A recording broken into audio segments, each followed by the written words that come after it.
எங்க ரோகிணியுமே வித்யா கிட்ட போயிட்டு, என்ன பண்றதுன்னே தெரியல வித்யா. இந்த மாரி எதுக்காக முத்துவும் மீனாவும் சேர்ந்து இப்படி பண்ணிட்டு இருக்காங்கன்னே தெரியல. எங்க அப்பாவ பார்க்கணும் அப்படிங்கிறதுக்காக என் மேல சந்தேகப்பட்டு இந்த மாரி இந்த விஷயம்லாம் பண்ணிட்டு இருக்காங்க. எப்படியாவது இந்த விஷயத்துல இருந்து வெளியில வர்றதுக்கு ஏதாவது ஐடியா கொடு வித்யா அப்படின்ற மாரி கேட்கறாங்க. அப்ப வித்யாவுமே, இங்க பாருடி, நீ ஏதோ 1, 2 பொய் சொல்லி வச்சிருந்தனா பரவாயில்ல.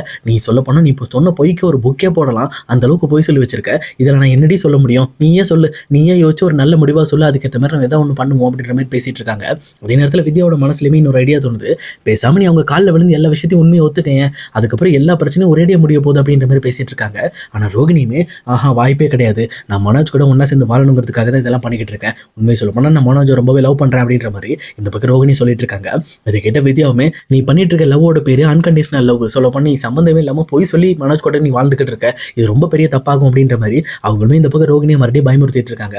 அதே நேரத்தில் ரோகிணியுமே, எனக்கு ஒரு ஐடியா வந்திருக்கு, பேசாமல் அந்த ப்ரௌன் மணி மட்டும் கொஞ்சம் கால் பண்ணி வர சொல்லு, அவங்ககிட்ட ஒரு டீல் பேசணும் அப்படின்னு சொல்லிட்டு இந்த பக்கம் ரோகிணியுமே ப்ரௌன் மணியை வீட்டுக்கு வர வைக்கிறாங்க.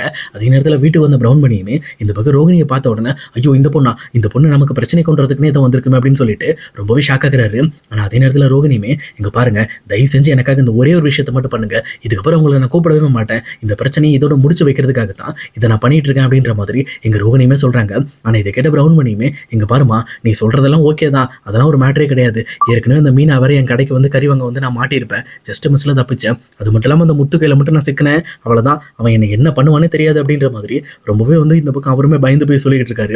ஆனால் இதுக்கிட்ட ரோகிணியுமே, இங்கே பாருங்க, இதுக்கு மேலே நான் உங்களுக்கு டிஸ்டர்பே பண்ண மாட்டேன், நீங்களே எனக்காக நடிச்சு கொடுக்க வேண்டிய அவசியமே இருக்காது, இந்த ஒரு டைம் மட்டும் நான் சொன்னது செய்யுங்க அப்படின்ற மாதிரி ப்ரௌன் பண்ணிக்கிட்ட அவங்க திட்டத்தை எல்லாத்தையுமே தீவிரமாக விலைக்கு சொல்லிக்கிட்டு இருக்காங்க.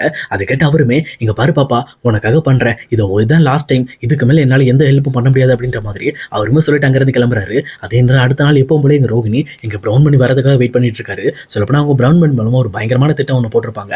இங்கே எப்பவும் போல எங்கள் ரோகிணி மனோஜ் எல்லாமே கடைக்கு போக உட்காந்துட்டு இருக்கும்போது கரெக்டாக வீட்டில் இருக்க எல்லாருமே ஒன்றா இருக்காங்க. அந்த நேரம் முத்துவுமே, இந்த பக்கம் பாஸ்போர்ட் வேலை எல்லாமே முடிஞ்சிருச்சு, இதுக்கு மேலே நம்ம டிக்கெட் மட்டும் தான் புக் பண்ணணும் அப்படின்ற மாதிரி இந்த பக்கம் டிக்கெட் புக் பண்ணுறதுக்கு எல்லாமே தயாராகிட்டு இருக்காங்க. இதை பார்த்தோன்னே இந்த பக்கம் ரோகிணிக்கு என்ன பண்ணுறதுனே தெரியல. அதுக்குள்ளே இந்த ப்ரௌன் மணி வந்துட்டானா வேலை ஈஸி ஆகிடும், இல்லைனா அவசரப்பட்டு டிக்கெட் புக் பண்ணி அதுக்கு பணத்தை செலவு பண்ணுவானுங்க அப்படின்ற மாதிரி ரொம்பவே டென்ஷனாக யோசிச்சுட்டு இருக்காங்க. அதே நேரம் இங்கே வர்றதுக்கு முன்னாடி இவங்க எல்லாம் டிக்கெட்லாம் புக் பண்ணிடுறாங்க.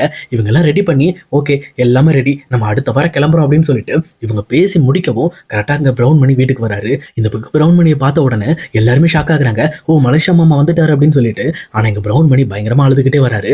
உண்மையை சொல்லப்போனால் இங்கே ரோகிணியோட அப்பா இறந்த மாதிரி ஒரு நாடகத்தை போடுறதுக்காக தான் இங்கே ப்ரௌன் மணி வந்திருப்பாரு. அப்போ கரெக்டாக இந்த பக்கம் வீட்டில் இருக்க எல்லாரும் ஷாக் ஆகிட்டு, என்னாச்சு என்ன பிரச்சனை அப்படின்ற மாதிரி கேட்குறாங்க. அப்போ ப்ரௌன் மணியுமே பயங்கரமாக அழுதுகிட்டு, இங்கே பாரு பாப்பா, ஒரு முக்கியமான விஷயத்தை உங்ககிட்ட நான் சொல்லி ஆகணும், இந்த மாதிரி ஜெயிலில் இருக்கும்போது உங்கள் அப்பாவை அங்கே இருக்கிற அவங்களுக்கு பிடிக்காதவங்கலாம் சேர்ந்து கொண்டுட்டாங்கப்பா அப்படின்னு சொல்லிட்டு இந்த பக்கம் ரோகிணி கிட்ட சொல்கிறாங்க. இதை கேட்டவொன்னே ரோகிணியுமே பயங்கரமாக மயக்க வந்த மாதிரி ஒரு ஆக்டிங்கை போட்டு அந்த இடத்த எல்லாத்தையுமே நம்ப வைக்க ட்ரை பண்ணுறாங்க. இன்னொரு பக்கம் எங்கள் ப்ரௌன் மணியுமே, இந்த மாதிரி ஒரு நல்ல மனுஷனுக்கு இப்படி ஒரு நிலைமை வந்திருக்க கூடாது அப்படின்னு சொல்லி பயங்கரமாக அழகிற மாதிரி ஆக்டிங் கொடுக்குறாரு. அதே நேரம் இதெல்லாம் பார்த்துட்டு இருக்க வீட்டில் இருக்க எல்லாருக்குமே என்ன பேசுறதுன்னே தெரியல.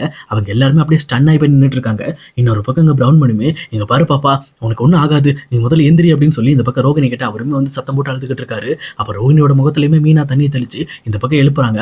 அப்போ ரோகிணியுமே எந்திரிச்சு பயங்கரமாக அழுதுகிட்டு இருக்கிறப்போ எங்கள் ப்ரௌன் மணியுமே, இங்கே பாரு பாப்பா, நீ உங்கள் அப்பாவை நினச்சி பார்க்காத, இந்த மாதிரி இப்போதைக்கு நீ அங்கே போகக்கூடாது, ஏன்னா உங்கள் அப்பாவை கொன்னவங்க கண்டிப்பாக உங்கள் சொத்து மேலே ஆசைப்பட்டு உன் உயிருக்கும் ஆபத்து விளைவிச்சிருவாங்க, அதனால கண்டிப்பாக நீங்கள் போகக்கூடாதுமா, எல்லா பிரச்சனையும் சரியானதுக்கப்புறம் நம்ம போகலாம், இப்போதைக்கு அங்கே போகிறத பற்றி யோசிக்காத அப்படின்ற மாதிரி எங்கள் ப்ரௌன் மணியும் பயங்கரமாக ஃபீல் பண்ணி அழுதுட்டு இருக்காரு.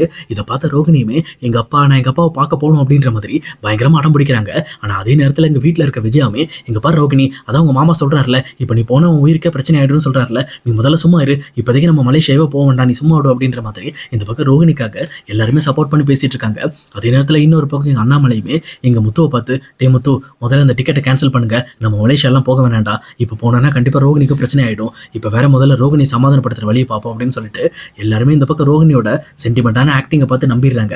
அதே நேரத்தில் இன்னொரு சைடு இங்கே முத்துவுக்குமே இப்போவுமே இங்கே ரோகிணி மேலே கொஞ்சம் சந்தேகம் வர ஆரம்பிக்குது. அதே நேரத்தில் மலேசியா மாமாவுமே, சரிம்மா நான் இன்னைக்கு கண்டிப்பாக நாங்கள் போய் ஆகணும், எனக்கு ஒரு முக்கியமான வேலை இருக்குது அப்படின்னு சொல்லிட்டு அவருமே அங்கேருந்து வீட்டை விட்டு கிளம்ப ஆரம்பிக்கிறாரு. ஆனால் முத்துவுமே, என்ன மாமா இதுக்குள்ளே இப்போ நீங்கள் கிளம்புறீங்க, ரோகிணிக்கு ஆதரவாக நீங்கள் இருக்க வேண்டாமா அப்படின்னு சொல்லி கேட்குறப்போ, இல்லைப்பா நாங்கள்லாம் ஒரே இடத்துல இருக்கிறது சரி வராது, கண்டிப்பாக என்னையுமே எல்லாரும் நோட் பண்ணிட்டு இருப்பாங்க, நான் கண்டிப்பாக இப்போதைக்கு இங்கே இருக்கக்கூடாது, இந்த இடத்த விட்டு நான் போய் ஆகணும் அப்படின்ற மாதிரி அவருமே அங்கே டேரெக்டாக ரோகிணி வீட்டை விட்டு கிளம்பி போயிடுறாரு. இன்னொரு பக்கம் இதை பார்த்துட்டு இருக்க முத்துமே, எனக்கு ரொம்ப டவுட்டாக இருக்கு, கண்டிப்பாக இந்த விஷயத்தில் நம்ம விசாரிக்கணும் அப்படின்னு சொல்லிட்டு இன்னுமே இங்கே ரோகிணி மேலேயும் அந்த மலேசியா மாமாவை நடிக்க வந்த அந்த பிரவுன் மணி மேலேயும் பயங்கரமாக சந்தேகப்பட ஆரம்பிக்கிறாங்க. ஆனால் எங்கள் ரோகிணியுமே பரவாயில்ல, நம்மளோட திட்டப்படி இதுக்கு மேலே மலேசியா பயணத்தையும் நம்ம கேன்சல் பண்ணிட்டோமே அப்படின்னு சொல்லி ரொம்பவே ப்ரௌடாக ஃபீல் பண்ணிட்டு இருக்காங்க.